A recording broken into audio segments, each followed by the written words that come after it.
be here with you today because you don't know, but you're going to find out I love writers. But before we get going, welcome to Joyful Monday.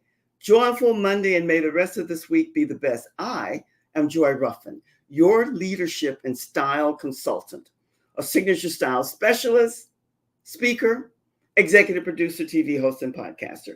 And every Monday we come to you and bring you fabulous, phenomenal, absolutely extraordinary featured guest speakers. But before we get started, because it's style in everything that we do, welcome, welcome, welcome. We're going to talk about something that's major. If you, and we talk to a small percentage, but a powerful percentage, the 3 to 5 percenters who really love style, signature style, personal style, special style that's indigenous to them. So what does that call for? It calls for balance. You got to balance out the top, the bottoms, the accessories, and everything. If you care. Not everybody does, and we don't judge here. We don't throw shade, but we're interested in leadership and style. Somebody who shows up with a presence that speaks to their greatness. And that's what we're going to be talking about very briefly today, because we have greatness in everything, and everyone has it. But here we're in a fashion that's a circle of love when it comes to fashion. You know I love quotes, so let's start with a quote. Because you know and I know that balance belongs to everything. And here's something that was said. It's a Pinterest quote. And by the way, I love Pinterest. I bet you do too. It said, balance is not something you find. That's powerful. Before I even ended. It's something you create. And that's what we're talking about here when we talk about balance and how you blend and match. Not matchy-matchy. Those days are gone. But blend it where it works and it gets you where you need to be. And here's another one. They're all connect. They're all aligned. They all relate. Isn't that one and the same? The key to keeping your balance, really in everything that you do, is knowing when you've lost it. I love humor. There is a little bit of humor in that, because sometimes you need someone else to maybe share that with you. Yes, I think so. Because as good and as great and as brilliant as you might be in whatever it is that you're doing, you need a team. You need the truth sayers around you who will bring you back to the fold when and if you lose your balance.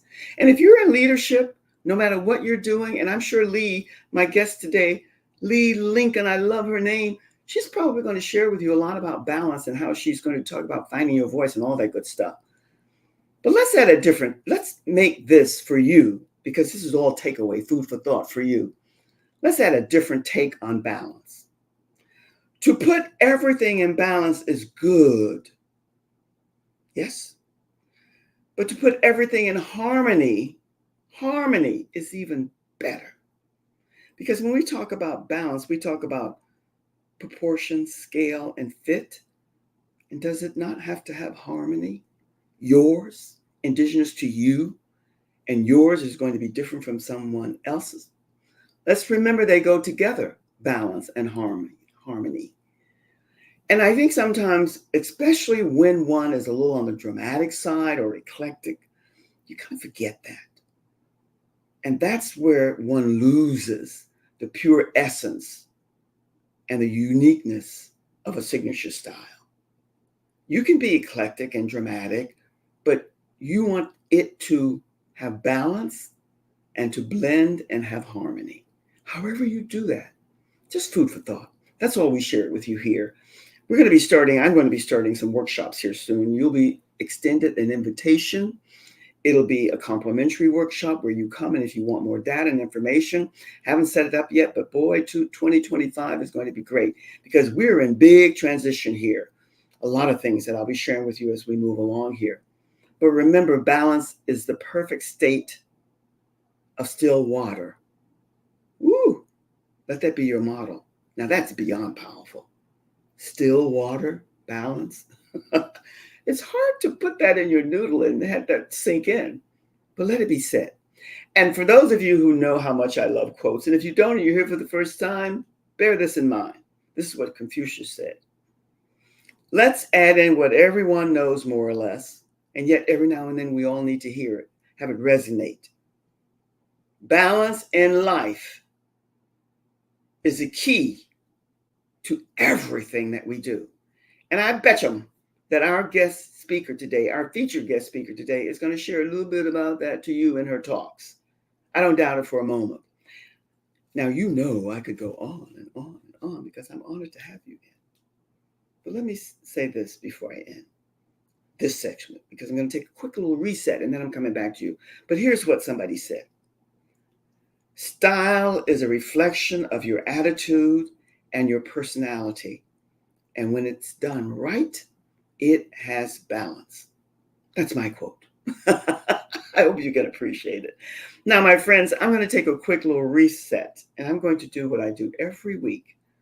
I'm going to invite you to join a group. It's your group, and it's called Leading Ladies, Leaving Legacies. We want you there. We need you there. We request with love that you join us because your vision, your mission, and your purpose is required. We want to celebrate you, and we want you to come and celebrate others. Isn't that what it's all about? Unity. And my friends, when it comes to female, divine femininity and power, that's where we're at. So which level are you on? So unlock your magic. My engineer is the best. She always knows where I'm going because the key here is know thyself. And this is a gift to you. Which gifts are yours? Are you absolute about them? Are you still questing, seeking?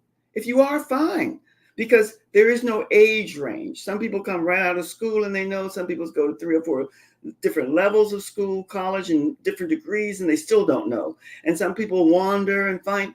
It's all you. And you are out of the box and you follow you. You don't follow anybody, but you find your sense of being, and that's where you go. So just know that. Now, I want to put up a graphic of my featured guest speaker, and I want you to take a screenshot, take a snapshot, because we're talking all about inspiration. And it's a little bit edgy sometimes because we're going to talk about a lot of different things. But I want you to take that screenshot and that snapshot. This will be scrolling back and forth. But now I want you, you know the drill. Sit back and relax and grab whatever makes you comfortable because I want to share with you a little bit about her. Now, when it comes to the bio and the background, you want to meet her. You want to hear what she has to say. I know you. But here's a little bit about her. Lee Lincoln is an author. She's a writer with a passion for storytelling. Oh, I've always had a love for writers that touches the hearts and provokes thoughtful reflections. Now, she has written a series of books, and they all kind of more or less follow the same path. I love it. I think her first was Road to Home, if isn't she'll correct me, and then the Broken Road series, and then the Road West. And now we're going to talk a little bit later about her newest book, A Path to Family. And if I miss one, she's going to let me know. So friends, just sit back and relax and help me welcome our featured guest speaker, Lee Lincoln. Lee, come on up, as they say on the TV. How you doing? I'm doing great today. How are you? I'm good. I'm good now. And thanks to you and my engineer, you calmed me down because I had a little incident before. But my energy is all over the place anyway. But Lee, I can go on and on and on telling the audience and letting you hear it again and again how much I absolutely, and there's nothing that's a facade about my saying this, love writers because it's not my wheelhouse, but I have such admiration and respect. So tell us a little bit about how you came to this writing path and found your voice to write. Share with us a little bit. Well, I wrote my first book, Road Home, accidentally. I didn't mean to write a book. I was a cranky middle-aged woman who everyone was ignoring, and I started journaling and accidentally wrote a novel. True story, fun fact. Hey, um, because we as women often are told to follow the rules, to do what we're supposed to do, to be good wives, good moms, you know, stay in our place. And I was happy staying in my place. There's nothing wrong with being a mom, a wife, there's nothing wrong with any of that. Yes. Um, but we still need to figure out who we are. And a lot of times we don't do that. We just stick to ourselves and stay in our lane, and we shouldn't. And this is what I discovered through the process of accidentally writing a book is I have a lot to say and I can change the world even if it's just a small little corner of it.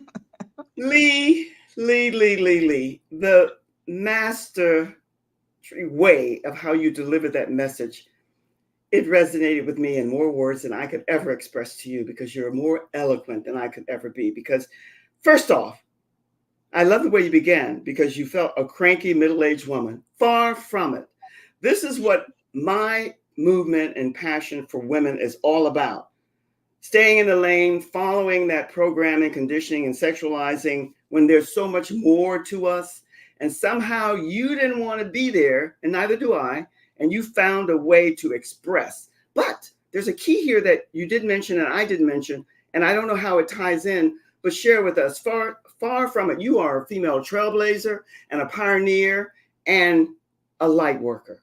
I love this. But how does working and helping the homeless come into this picture?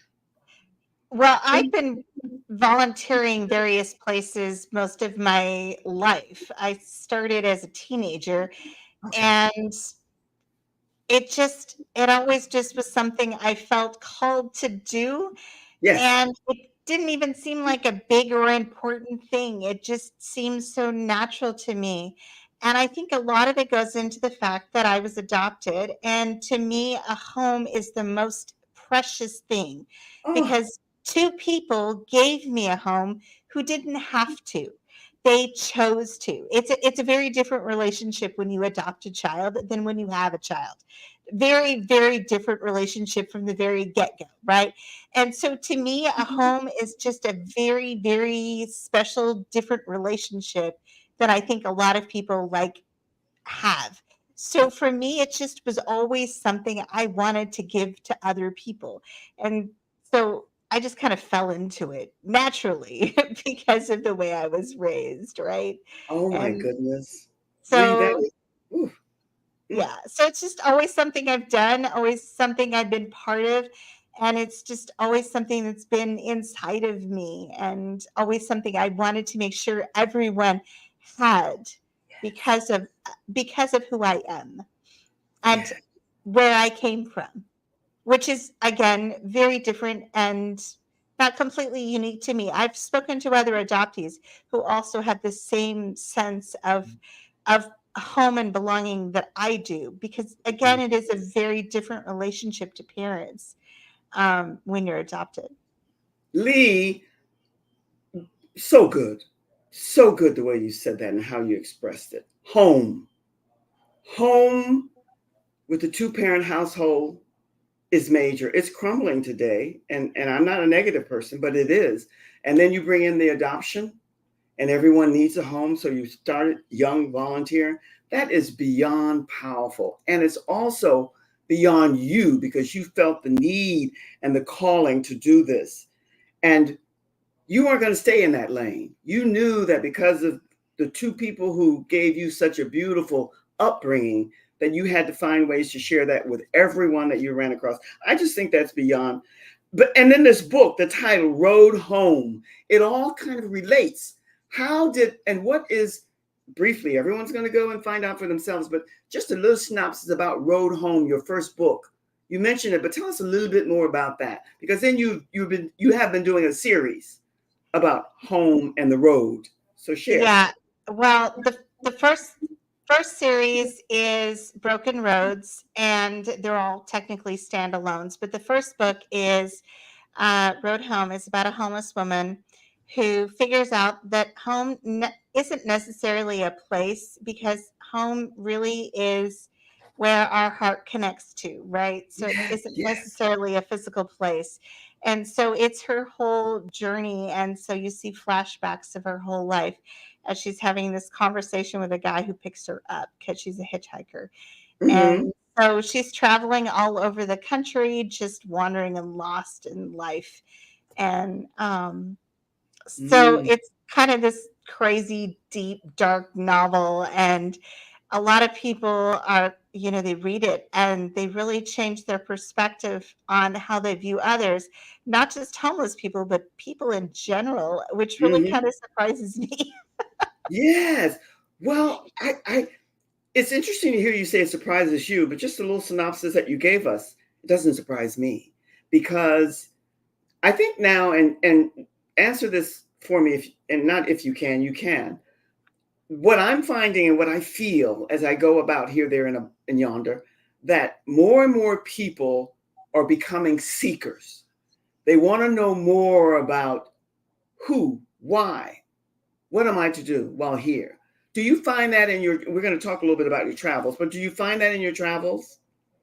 Well, right now, people are really disconnected with pretty much everything. And it doesn't matter really where I go. And Yes. I'm not sure whether it's because of social media or how politically Mm, divided this country has become. I'm not sure exactly what's driving it, but we are really feeling disconnected and yes. don't know where to go to reconnect or who to connect with or even if that's the best path, right? And I talk to people and they're really surprised that I will just walk up to anyone and have a conversation. And Oh, but I'm a really empathetic soul, so I will have a conversation with anyone. It doesn't matter, right? And it doesn't matter where I am. And within 5 minutes, I can have their entire life story out of them. That's just me, right? But that's a, but it's really amazing because some of these people then they now think I'm their new best friend because they've never had a best friend. And it's kind of funny. And then I get these emails later from these people going, just continuing to spill out their life secrets, right? Because they are so disconnected from everything. And it's I just don't Lee. know what's going on with the world right now. It's kind of interesting.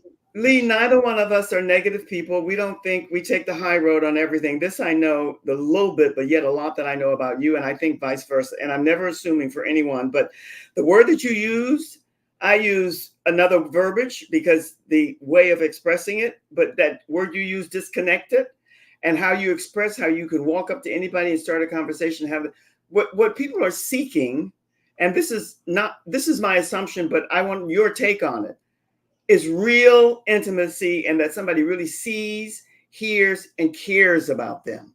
That's what you're delivering. And that's what they feel and they see. And that's missing. And as much as we all love social media, here are you and I in the box. Yet, that quality that you mentioned, disconnected, is because the intimacy and even of knowing thyself, who are we? That's missing. So you're beginning to feel and let them see you and that you see them. Would you somehow see what I'm saying, share what I'm saying? Well, this is what I often talk about a lot it is this is what I'm trying to do is get people to see not only themselves but to see others in a different light because I really think that that's going to help everyone be more connected. Right. And I think it will also help solve some of the problems we've got as a society is because there used to be this whole barn raising idea. I'm not Yes. saying we all need to go raise a barn, right? But we used to help our neighbors and we don't do Extended that anymore. family. Mm-hmm. Yeah. And I think if we go back to that and we really start getting to know each other again, we'd solve a lot of problems.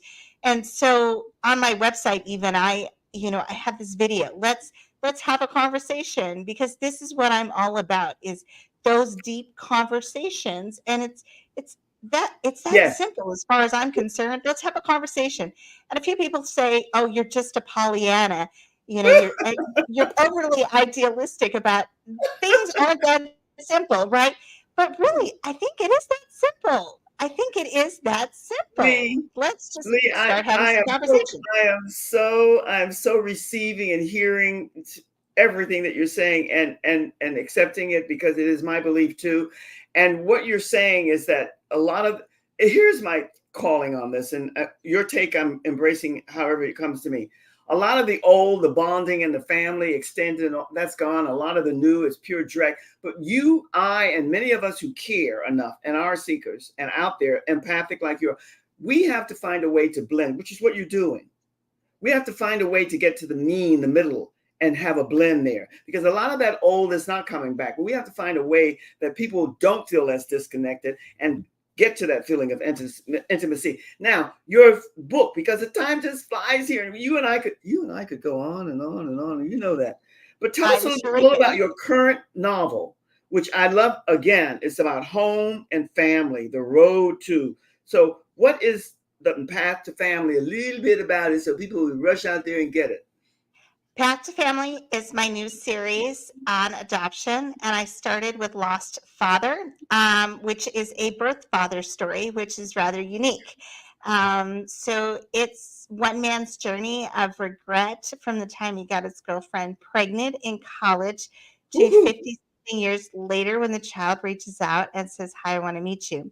Now, of course, you don't see that meeting yet because it's a whole series, and so, in a couple of months, the second book in the series, the Path to Family series, will come out, Wandering Mother, which will be the birth mother story. Ooh! Oh my And goodness! so, technically, it's the same story. It's just going to be told from four different viewpoints. So, the third book in the series, which will come out next year, will be from the birth parents, the adoptive parents' viewpoint, and then the final book will be the string that pulls all of this together. Of course, the child. And so I am having lots of fun with this because, of course, as I an know. adoptee, I'm just having lots of fun just creating this whole universe. And I love it. I tell you, I feel it. I see it in you, your expression, and how you're coming across. You know, I like to do my research, and sometimes because I don't make excuses, I was aware, but somehow I put on the back burner. It's a series, and this is your third in a path to family. I love how you come up with these very simplistic, basic, easy titles, but yet they're profound and they resonate. So, do you come up with it yourself, or do you get people to help you, your editor? How does that work? Because how you're um, doing these series, to me, is fascinating. I come up with the titles and the series that connects them all together myself, and it is a lot of work. I usually change things a couple of times as I'm writing books because it all has to fit and it all Yes. has to make sense, and it's not easy. No, it's not. And I think, Lee, a lot of people don't know the work that's involved. And even as they read and you share, it's they think it's a breeze for most, and it's not. Most great writers I have discovered, I'm sure you know, it wasn't a breeze for them. I don't think anything that we, no matter how much we love it, is a breeze. But anyway, let's, the time goes here. I could go on and on. I don't want to go ooh too much, but how does travel come in with, and I got the adoption part and the home and the family and the journey, which turns into a voyage, really. That's what I love. But where does travel fit in? How does it fit into all of this marvelous stuff you're doing, writing? Well, I travel for a couple of reasons. One is to research for the books, Okay. because I put a lot of different places in the books and I want to make sure it's right. Here's a reason why, because I once read a book that said Tallahassee was in the panhandle of Florida and had a beach, which is clearly wrong, right? Tallahassee is in the Big Bend and there's no beach. Okay, so this is why I travel, make sure my research is correct and I know what I'm talking about. And Right. the other reason I travel is to sell my books at various markets, events, whatever. And then the third reason I travel is to network with other authors, other people, various charities, other, things like that. So there are a lot of reasons I travel, and it's kind of necessary as an author. A lot of authors choose not to, and I don't think they quite have the success levels that I have achieved. Just saying, it's it's Woohoo. kind of it's kind of needed when you're an author to get out into the universe and talk to people. Yes, yes, yes. And what I'm hearing, Lee, correct me. I have no shame in being wrong. That's how I learned. But you are more or less, you have all the people who support you, editors and all of that. But you're doing your own marketing. You're getting out there and promoting yourself. Yeah, I believe in having the beautiful conversations myself, and so I do all of my own marketing, and it really works better because readers want to know who I am They don't want to know who my team is. They couldn't care less who my team is. They want to know who I am. And so I will go out there and have conversations with anybody, anywhere. Um, the other day, I had a great conversation with a whole bunch of people at a rest area. So I'm just saying the side of the freeway is a great place to sell books. I was going to ask you. I'm glad you ended with that a little bit because I'm going to ask my engineer to put up your poster, but she can put it up and then put it back down. But while she has it here, guys, take a screenshot or a snapshot. We'll put it up one more time towards the end. But Lee, I wanted to ask you for a little short, brief story of someone that you spoke to in the homeless category that you were impactful and helpful to in a way that it inspired you more. So I don't know if you have a story like that, but any story at all. Well, So many. a couple of weeks ago, I was at Chipotle and they made the wrong meal for me. And I asked what they were going to do with the first one because the manager said, we have to remake this because it's wrong. It's not what you ordered. And they were just going to throw it away. So I said, well, can I have it? I'll pay for it. And they were like, no, we're just, and I'm like, please don't throw it away. And so I finally convinced them to give me both meals, right? And they wouldn't let me pay for the other one. I wasn't from this town, but I'd seen around the corner a guy sitting on a bench who was clearly homeless. So I went around the corner. I gave him the mistake meal, right? And I just sat there, had my dinner with this guy. I don't know him from Adam. He didn't know me from Adam. I'm not from this town. That isn't what this mattered about, right? And so we had this wonderful little conversation as we were having dinner together. And finally, at the end of it, he just turned to me and he was like, "You're not from here." And I'm like, "No." And, and then he's like, "How did you know I was here?" And I'm like, "Well, I spotted you. I was driving by." And he looked right at me and he said, "Nobody notices me." Mm-hmm, mm-hmm, And I mm-hmm. said, "Well, I always do." And he looked at me and he's just like, "Why?" And I didn't feel the need to answer that Oh, because because that summed it all up, right? it does. It does. Lee, you cannot add any more to that story. And the way that he said, no, everybody walks by and they don't see him. That's it. You saw him and you connected. That's what I mean about that intimacy and that relating, that not being disconnected. You were connecting with him. I just love it. Listen, the And time goes here. he touched me way more than I touched him. Well, All I it's did was give him a mistake burrito. I that is received because when you do something like that, it's a two-way stream. And when it's done right from the heart and soul connected, that's exactly what happens. I know what you're talking about. Listen, I'm going to ask my engineer to put up your graphic one more time. And then I want you to tell us a little bit about it. There's a link there where people can connect with you. But tell us a little bit about what you're asking or suggesting that people do here. Well, I have a free short story, Yes. Brian. It's you subscribe to my newsletter, you can get it completely free. It's just a little snippet that ties into Lost Father with the secondary character, so you get to know that character a little better. Since he's kind of fuzzy in the book, because again, he's the secondary character, not the main character. So Oh, you're Lee, welcome to subscribe and learn more about him. what a great gift to leave us with. And let me leave you with this. Don't ever use that verbiage again. A cranky middle-aged woman, because even when you were using it back then, you have removed yourself from that. And this is my plight. This is my movement. That's why you and I are connected. And we will always be until one of us drops from the grave to the grave and then up, whatever, and then way beyond that. Keep doing what you're doing. It's needed. I applaud and celebrate you from my heart to yours. My engineer is going to put you in the green room. So long for now. And thank you, thank you, thank you. Ah, what can I say? What can I say? There are no words because she's giving a complimentary short novel, but then your assignment, we love homework here, is to go and see and purchase many of her great books, series, and they're all good.